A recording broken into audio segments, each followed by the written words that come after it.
তার জন্য আমরা প্রতিবাদ সবাই আজকে এখানে উপস্থিত হয়েছি।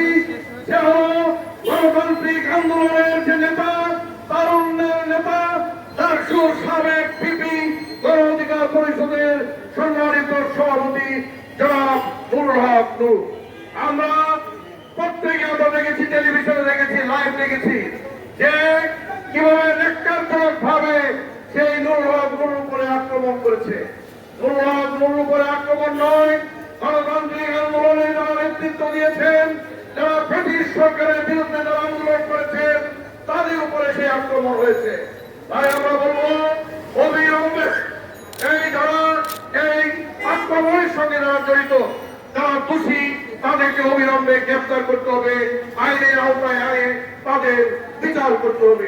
উপদেষ্টার যে প্রেস সচিব উনি বলেছেন যে বিচার বিভাগীয় তদন্ত কমিটি হবে। বিচার বিভাগের তদন্ত কমিটি দ্রুত করুন এবং যারা দোষী তাদেরকে গ্রেফতারের আওতায় আনুন।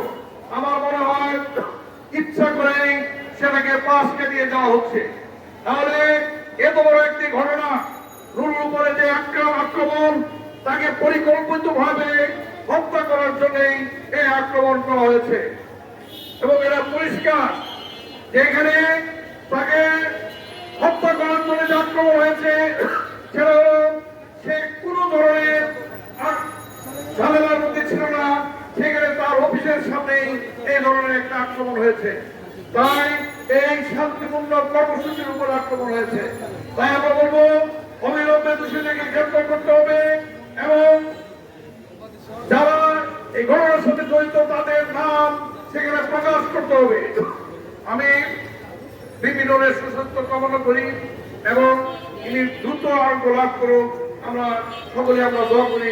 আসুন এই গণতান্ত্রিক আন্দোলনের যে নেতৃত্ব, ফেসিবাদের বিরুদ্ধে যে নেতৃত্ব, সেই বিপিনের জন্য আমরা সবাই আমরা দোয়া করি। আর সময় স্বল্পতার জন্য আমি আমার বক্তব্য দীর্ঘায়িত করবো না। আমি সকলকে ধন্যবাদ জানিয়ে আমি আমার বক্তব্য শেষ করছি। আমরা